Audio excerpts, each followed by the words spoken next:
Hello दोस्तों, स्वागत है आपका हमारे यूट्यूब चैनल में। दोस्तों, जैसा कि आप सभी को पता है कि हम ड्राइव कोर्स को ऑनलाइन डे बाय डे सीख रहे हैं। और ड्राइव कोर्स में जो हमारा पहला चैप्टर चल रहा है वो फंडामेंटल का चल रहा है। फंडामेंटल के चैप्टर के अंतर्गत हमने कई डे 7 तक वीडियोस को देख चुके हैं और ये हमारी डे 8 की वीडियोस होने वाली हैं। इस वीडियो में हम मेमोरी के बारे में समझेंगे। जैसे पिछली वीडियोज़ में हमने पेरिफेरल डिवाइस के बारे में समझा था, इस वीडियो में हम मेमोरी के बारे में समझने वाले हैं, कंप्यूटर मेमोरी। तो चलिए वीडियो को शुरू करते हैं, जो कि हमारा लेसन 8 है, मेमोरी। तो सबसे पहले हम मेमोरी की परिभाषा को जान लेते हैं। जैसे कि अभी आपको स्क्रीन पर दिख रहा होगा, कंप्यूटर में सूचनाएं जहां स्टोर होती हैं उस जगह को मेमोरी कहते हैं। अभी तक हमने पेरिफेरल डिवाइस पढ़ा कि सूचनाओं को भेजना, प्राप्त करना और प्रस्तुत करना, हल करना, ये सारी चीज़ें एक अलग थी। अब हम बात करते हैं मेमोरी। जैसे माइंड ऑफ कंप्यूटर, कंप्यूटर का जो दिमाग होता है CPU होता है, ऐसा मानना है जैसे हमारा माइंड होता है। हमारे माइंड में जहाँ पर सूचनाएं स्टोर होती हैं, वैसे कंप्यूटर में जहाँ पर सूचनाएं स्टोर होती हैं उसको मेमोरी बोलते हैं। जहाँ पर सूचनाओं को सुरक्षित किया जाता है, स्टोर किया जाता है, सेव किया जाता है, उसको मेमोरी बोलते हैं। अब मेमोरी जो होती है कंप्यूटर की, वो 2 प्रकार की होती है। आपको नीचे दिख रहा होगा, मेमोरी मुख्य रूप से 2 प्रकार की होती हैं। तो कंप्यूटर में जो मेमोरियाँ होती हैं वो 2 प्रकार की कौन कौन सी होती हैं? नंबर 1 प्राइमरी मेमोरी और नंबर 2 सेकेंडरी मेमोरी। एक तो प्राइमरी होती है जो कंप्यूटर की प्राथमिक होती है, और दूसरी सेकेंडरी होती है जो अलग से हम कंप्यूटर में सेकेंडरी के तौर पर लगा सकते हैं। तो सबसे पहले तो हम प्राइमरी मेमोरी को पढ़ लेते हैं, बाद में हम सेकेंडरी मेमोरी को पढ़ेंगे। तो प्राइमरी मेमोरी को पढ़ने से पहले हम प्राइमरी मेमोरी की परिभाषा को पढ़ लेते हैं कि इस मेमोरी को कंप्यूटर सिस्टम की मेन मेमोरी कहते हैं। यानी कंप्यूटर सिस्टम की जो प्राइमरी मेमोरी होती है, ये मुख्य मेमोरी होती है।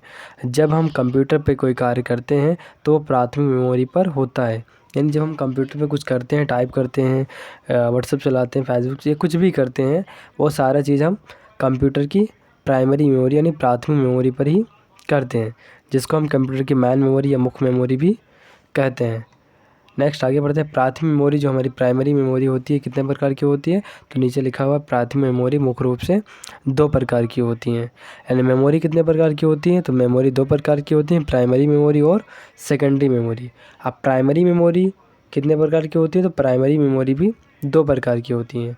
Number 1 RAM, RAM full form होता है रैंडम एक्सेस मेमोरी। नंबर 2 रोम, रोम का फुल फॉर्म होता है रीड ओनली मेमोरी। सबसे पहले हम रैम के बारे में समझेंगे, फिर हम रोम के बारे में समझेंगे। तो समझ लेते हैं पहले कि रैम क्या होता है, जो कि हमारा प्राइमरी मेमोरी के अंतर्गत आने वाला एक पार्ट है।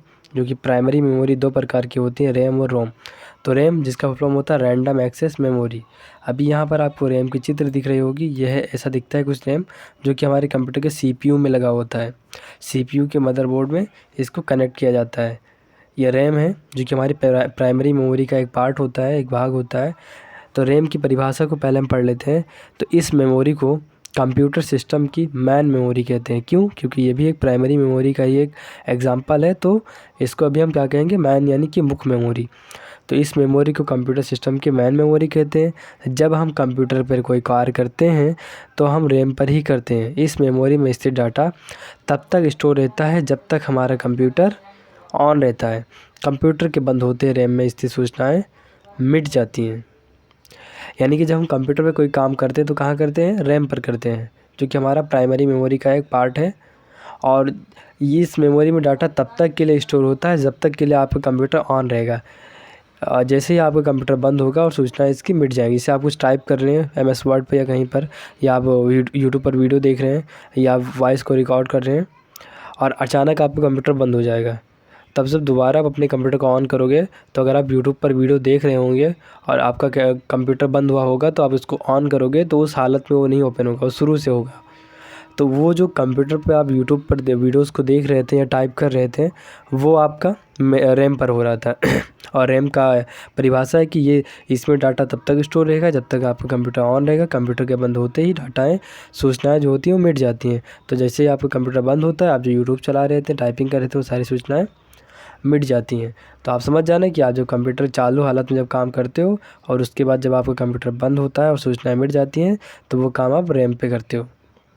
अब आगे इसलिए इसे स्थायी मेमोरी, क्योंकि जब इसमें सूचनाएं मिट जाती हैं, आपका कंप्यूटर बंद होता है और आपकी सूचनाएं मिट जाती हैं, तो इसी वजह से इसको अस्थायी मेमोरी भी कहते हैं। यानी सूचनाओं को ये जो मिटा देता है, इसीलिए इसको क्या बोलते हैं, अस्थायी मेमोरी बोलते हैं। और अस्थायी मेमोरी का जो दूसरा नाम है वो है टेम्परेरी मेमोरी।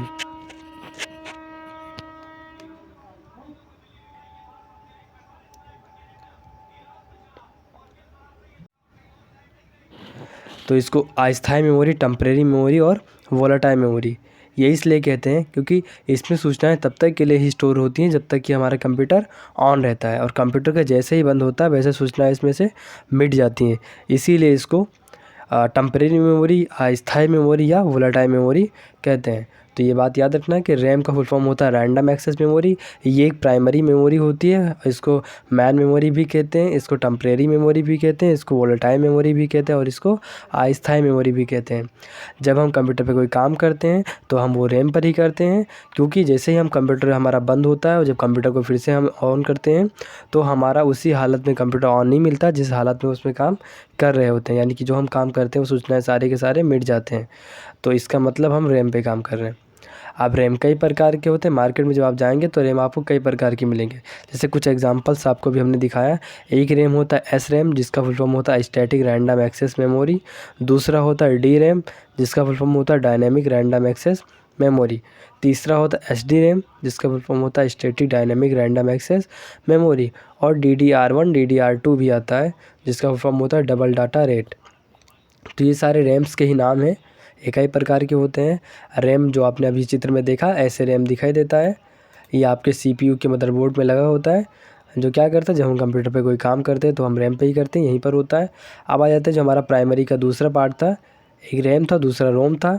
अब रोम का जो फुल फॉर्म होता है रीड ऑनली मेमोरी। अब इसके नाम से ही आपको ये कन्फर्म हो गया होगा कि रीड ऑनली मेमोरी ये एक ऐसी मेमोरी जहाँ पर हम खाली रीड कर सकते हैं, सिर्फ पढ़ सकते हैं। तो इसकी परिभाषा को पढ़ लेते हैं। ये रोम जो है कुछ इस प्रकार दिखाई देता है। ये भी आपके मदरबोर्ड में ही लगा होता है, CPU के मदरबोर्ड में जो अंदर की प्लेट होती है CPU की। पिछली वीडियो में हमने इसको बताया हुआ है। आपने अगर पिछली वीडियो नहीं देखी है तो पिछली वीडियो में देख लीजिए कि मदरबोर्ड CPU में कहाँ लगा होता है और कैसे ये सारी चीज़ें उसमें कनेक्ट होती हैं। तो रोम का परिभाषा को पहले हम एक्सप्लेन कर लेते हैं। तो रोम में इस मेमोरी को कंप्यूटर सिस्टम की मैन मेमोरी कहते हैं, यानी रोम जो होता है इसको कंप्यूटर सिस्टम की मैन मेमोरी कहते हैं। इस मेमोरी में स्थित डाटा को सिर्फ पढ़ सकते हैं। तो इसके नाम से ही पता चलता है कि जो हमारा रोम है रीड ओनली मेमोरी, तो सिर्फ डाटा को हम पढ़ सकते हैं इस मेमोरी के अंतर्गत। आगे सिर्फ पढ़ सकते हैं, ना मिटा सकते और ना ही इसे चेंज कर सकते हैं। और विद्युत की सप्लाई रुकने के बाद भी इसमें स्थित डाटा स्टोर रहता है। यानी कि अभी आपने जो रैम में पढ़ा हुआ था कि जब हमारा कंप्यूटर बंद होता है तो सूचनाएं मिट जाती हैं, लेकिन इसमें ऐसा नहीं होता है। इसमें अगर आपका कंप्यूटर बंद हो जाएगा तब तक उसके बाद भी सूचनाएं आपकी स्टोर रहेंगी, लेकिन इसमें के डाटा को आप मिटा नहीं सकते हो और ना ही चेंज कर सकते हो। क्यों? क्योंकि यह रीड ऑनली मेमोरी, खाली इसकी सूचनाओं को आप पढ़ सकते हो। अब इसलिए इसे स्थायी मेमोरी, परमानेंटली मेमोरी या नॉन वोलेटाइल मेमोरी के नाम से भी जाना जाता है। अब जैसे उसमें सूचनाएं मिट जाती थी इसलिए वो अस्थायी थी, टेम्परेरी थी। इसमें सूचनाएं स्टोर रहती हैं कंप्यूटर के बंद होने के बाद भी, इसलिए स्थायी यानी कि परमानेंटली हो गए। तो रैम और रोम की परिभाषा आपने पढ़ ली, उसके चित्र देख ली। रैम में सूचनाएं मिट जाती हैं कंप्यूटर बंद होने के बाद, रोम में नहीं मिटती हैं। रोम की सूचनाओं को खाली आप पढ़ सकते हो, ना मिटा सकते हो ना ही बदल सकते हो। अब हम पढ़ लेते हैं रोम कितने प्रकार के होते हैं। तो रोम मेमोरी भी कई प्रकार के होते हैं। जैसे कुछ एग्जांपल्स यहाँ पर आपको दिख रहा होगा। पहला है P ROM, programmable read only memory. E ROM, erasable programmable read only memory. E ROM, electrically erasable programmable read only memory. ये सारे रोम के ही एग्जांपल्स हैं कुछ। और आगे बढ़ लेते नोट। यहाँ पर लिखा हो पी रोम की सूचना को अल्ट्रा वायलेट यानी कि पराबैंगनी। पी रोम की जो सूचनाएं होती हैं उस पर हम अल्ट्रा वायलेट की किरणें डालते हैं, यानी पराबैंगनी किरणों को डालते हैं तो उसकी सूचनाएं मिट जाती हैं। यानी अगर हमें पी रोम की सूचनाओं को मिटाना होगा तो हम उस पर अल्ट्रा वायलेट यानी पराबैंगनी किरणों के द्वारा हम उसको मिटा सकते हैं, क्योंकि रीड ओनली मेमोरी का सूचनाएं मिटती नहीं है, लेकिन ई रोम की सूचनाएं मिट जाती हैं। और ई रोम की सूचनाओं को अगर मिटाना होगा तो इलेक्ट्रिक सिग्नल द्वारा हम मिटा सकते हैं। अब नेक्स्ट हमारा है secondary storage device. Secondary storage device यानी कंप्यूटर में डाटा को लंबे समय तक स्टोर करने हेतु सेकेंडरी स्टोरेज मेमोरी का प्रयोग किया जाता है। कुछ सेकेंडरी स्टोरेज मेमोरी निम्न हैं, जैसे hard disk, floppy disk, CD, DVD, pen drive, ETC। यानी कि अभी हमने जो पढ़ा वो कंप्यूटर की प्राइमरी मेमोरी होती है, प्राथमिक होती है, जो हमारे कंप्यूटर में लगा होता है, रैम और रोम, जो कि हमने बताया भी कि मदरबोर्ड में लगा होता है। लेकिन जो सेकेंडरी स्टोरेज मेमोरी होता है, इसको हम कंप्यूटर में अलग से लगा सकते हैं, इसको हम कंप्यूटर में अलग से लगा सकते हैं। यानी हम USB पोर्ट, अभी हम आगे आपको बताएंगे, हम अपने कंप्यूटर में जो USB पोर्ट होता है उसके माध्यम से सेकेंडरी स्टोरेज डिवाइस को अपने कंप्यूटर में हम लगा सकते हैं। तो कंप्यूटर में डाटा को लंबे समय तक स्टोर करने के लिए सेकेंडरी स्टोरेज मेमोरी का प्रयोग करते हैं। कुछ सेकेंडरी स्टोरेज मेमोरी निम्न है, जैसे कि hard disk, floppy disk, CD, DVD, pen drive. तो सबसे पहले हमारे सामने हार्ड डिस्क है, यानी HD। तो पहले हम हार्ड डिस्क को पढ़ते हैं। हार्ड डिस्क क्या है? हार्ड डिस्क एक सेकेंडरी स्टोरेज डिवाइस है जिसमें सबसे ज़्यादा डाटा को स्टोर किया जाता है। हार्ड डिस्क में डाटा ट्रैक एंड सेक्टर में स्टोर होता है। अगर आपसे क्वेश्चन पूछा जाए कि हार्ड डिस्क में डाटा कहाँ स्टोर होता है, तो आपको ये बताना है कि हार्ड डिस्क में डाटा ट्रैक एंड सेक्टर में स्टोर होता है। हार्ड डिस्क में हम लंबे समय के लिए सबसे ज़्यादा को डाटा स्टोर कर सकते हैं। ये क्या है? एक सेकेंडरी स्टोरेज डिवाइस है। ट्रैक एंड सेक्टर बनाने के लिए डिस्क को फॉर्मेट किया जाता है। यानी अगर आप ट्रैक एंड सेक्टर को बनाना चाहते हो तो सबसे पहले अपने डिस्क को फॉर्मेट करोगे। अब आते हैं हार्ड डिस्क। मुख्य रूप से 2 प्रकार की होती हैं। हार्ड डिस्क भी 2 प्रकार की होती है। एक होती है आपकी इंटरनल हार्ड डिस्क और दूसरी होती है आपकी एक्सटर्नल हार्ड डिस्क। तो सबसे पहले हम इंटरनल हार्ड डिस्क के बारे में समझ लेते हैं। इंटरनल हार्ड डिस्क CPU के अंदर लगे होते हैं। जो इंटरनल हार्ड डिस्क होते हैं हमारे, वही CPU यानी मदरबोर्ड के अंदर लगा होता है। ये 2 प्रकार की आती हैं, SATA और PATA। ये आपकी SATA हार्ड डिस्क है और ये आपकी पाटा हार्ड डिस्क है। तो SATA हार्ड डिस्क कुछ इस प्रकार दिखाई देती है, पाटा इस प्रकार दिखाई देती है। ये दोनों इंटरनल हार्ड डिस्क होती हैं जो हमारे कंप्यूटर के CPU में ऑलरेडी पहले से ही लगे होते हैं। अब हम पढ़ लेते हैं एक्सटर्नल हार्ड डिस्क, जो हम अलग से लगा सकते हैं। तो CPU के बाहर से लगाई जाती है। ये एक पोर्ट में आती है और उस पोर्ट का नाम है USB का फुल फॉर्म होता है यूनिवर्सल सीरियल बस।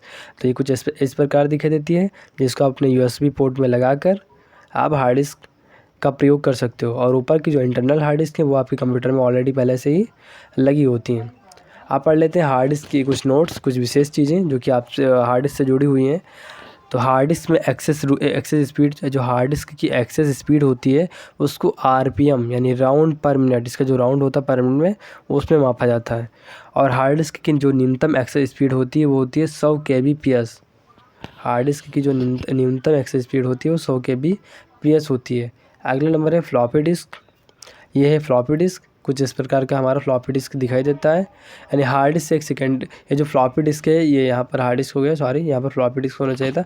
फ्लॉपी डिस्क एक सेकेंडरी स्टोरेज डिवाइस है जिसमें हार्ड डिस्क की तुलना में डाटा कम स्टोर होती है।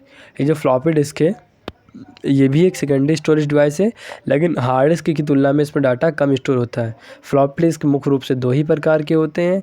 एक होता है आपका 3.5 इंच का और एक होता है 5.25 इंच का।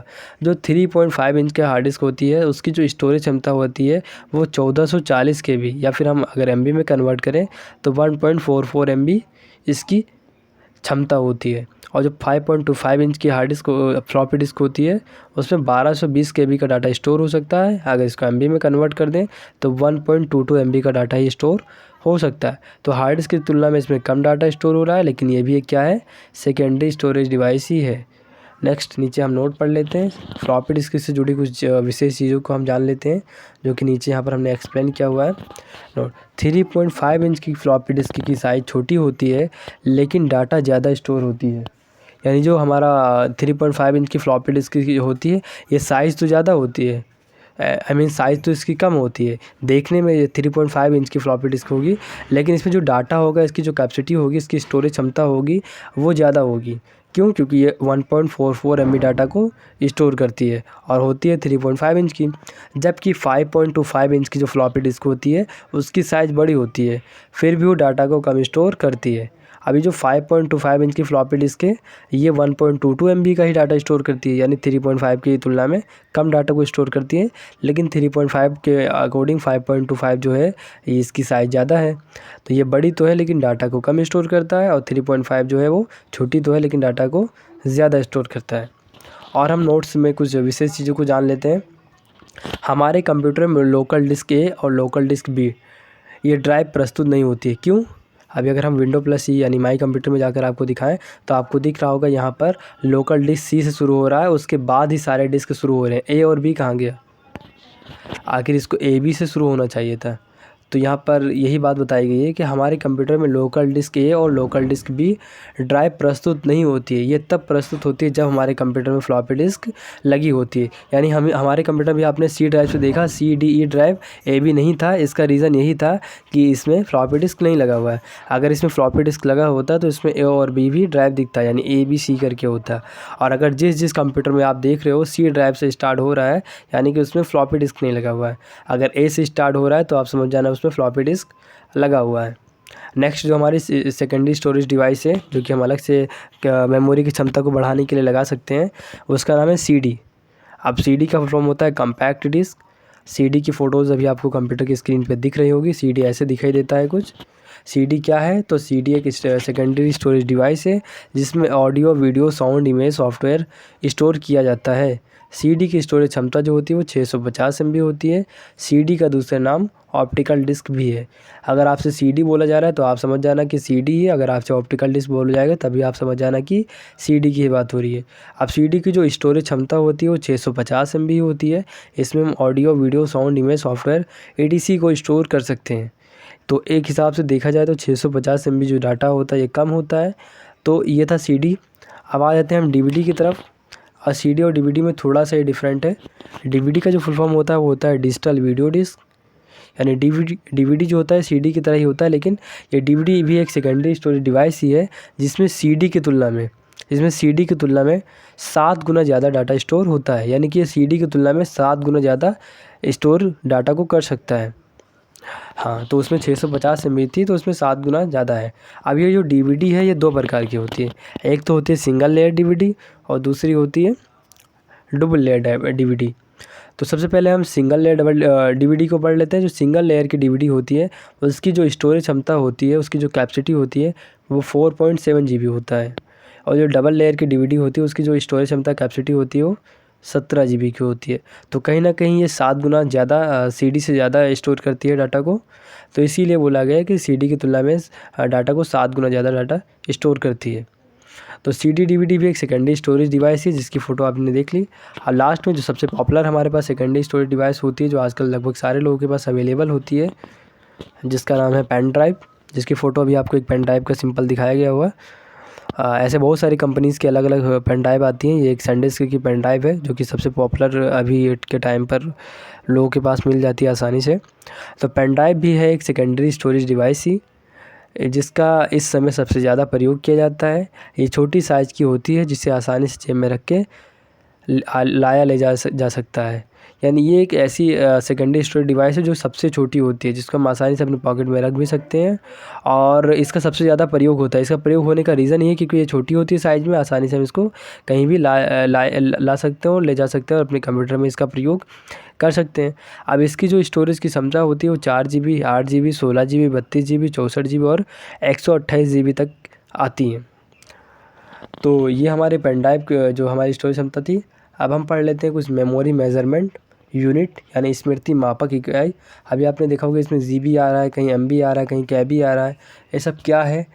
ये मापा जाता है, इसका मापन किया जाता है मेमोरी के मेजरमेंट को, जिसको हम थोड़ा सा शॉर्ट में बताएंगे। इस पर हम एक सेपरेट वीडियो बना देंगे जिसमें हम अच्छे से इसको एक्सप्लेन करेंगे।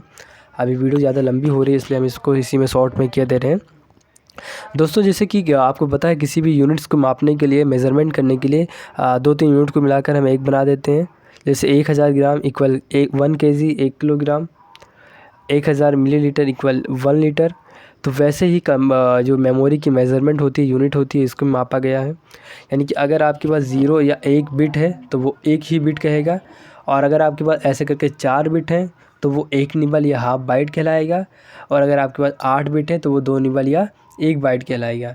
अब यहाँ से बाइट शुरू होता है, इस बाइट को याद रखो, बाकी भूल जाओ क्योंकि बाइट का यूज़ होने वाला है। जैसे अभी यहाँ पर आपको दिख रहा होगा मेमोरी लिखा हुआ है।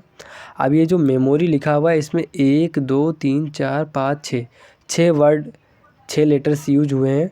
अब ये जो 6 लेटर्स यूज हैं, अगर इस कंप्यूटर के बारे में देखा जाए तो इसे 6 बाइट बोले जाएंगे। यानी एक लेटर जो होता है वो 1 बाइट का स्थान यूज़ करता है। अगर आपने कंप्यूटर से ए लिखा यानी आपने 1 बाइट यूज़ कर लिया। तो ऐसे करके आप जितना भी लिखते जाते हैं उतनी ही ज़्यादा बाइट यूज होती जाती हैं, और आगे चल के बाइट किलोबाइट में, फिर मेगाबाइट में, फिर गीगाबाइट में, फिर टेराबाइट में, ऐसे धीरे धीरे कन्वर्ट होती जाती हैं।